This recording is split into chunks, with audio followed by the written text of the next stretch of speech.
D'abord, je commence par la féliciter. Vraiment, elle a bien bossé. Bon, comme vous l'avez dit, il y a deux côtés dans la vie. Il y a le négatif et le positif. Et on veut s'appuyer surtout sur le positif pour améliorer ce qui est négatif. Donc, elle s'est basée sur les obstacles et les vrais obstacles à l'éducation. Tout ce qu'on peut trouver comme obstacle, elle l'a rencontré à Bondora. C'est Bondorani. Oui, les grossesses précoces, l'éloignement de l'école, l'insuffisance d'enseignants, tous ces problèmes-là. Et le manque de cantines scolaires. Et puis c'est récurrent dans la plupart des localités. Donc, tous les problèmes-là sont là-bas. Il ne faut pas les cacher. Tout était là. Donc c'était le meilleur échantillon pour représenter les réalités de l'intérieur du pays. Bon, pas toutes les parties. Oui, non, un échantillonnage quand même. Oui, parce qu'on sait que beaucoup d'efforts sont fournis. Parce qu'on ne peut pas imaginer que des choses là se passent à côté là. Surtout, hein. Oui, moi je la félicite par rapport aux résultats et par rapport aussi au projet. Seulement, je voudrais lui faire une proposition.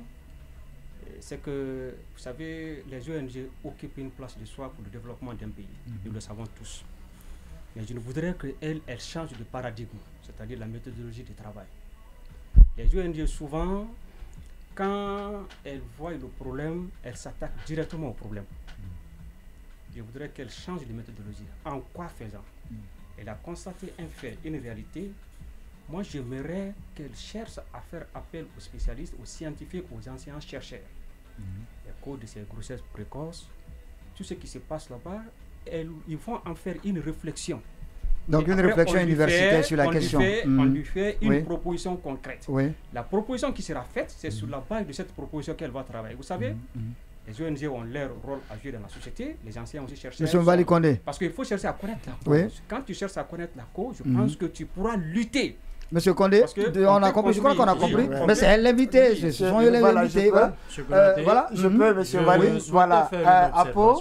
Oui, Adja veut parler. Oui, bonjour. Priorité aux invités. Mais ce que j'ai dit là d'abord, je voudrais connaître son. Non, je voudrais connaître. Elle a pris bonne note. Je dis, quand j'interviens. Wali Condé, vous pourrez même faire la proposition après. Oui. Il n'y a pas de problème. Oui, allons-y. Oui. En fait, l'observation que je voudrais faire, après plusieurs années d'existence de cette ONG, certainement il y a un parallèle, puisqu'il y a beaucoup de pays qui existent au sein, qui sont membres de cette plateforme-là. Est-ce qu'il existe au sein de l'ONG des mécanismes permettant de comparer un peu ce qui est fait ailleurs et ce qui est fait en Guinée? Fawe Guinée et les autres Fawe, par exemple. Parce que ce sont des critères très importants sur lesquels il faut cela se passe. On fait assez de rencontres pour échanger entre pays. Le projet dont je vous parle là, c'est 10 pays qui sont servis dans ce cadre-là, IFEFA. Donc, chaque fois, on se réunit à Dakar. Et bientôt, d'ailleurs, on doit aller à Nairobi pour l'Assemblée générale de Fawe. Parce qu'il faut rappeler que le siège est à Nairobi. À Nairobi, oui. Donc, les échanges là nous permettent de voir qu'est-ce qui se passe ailleurs.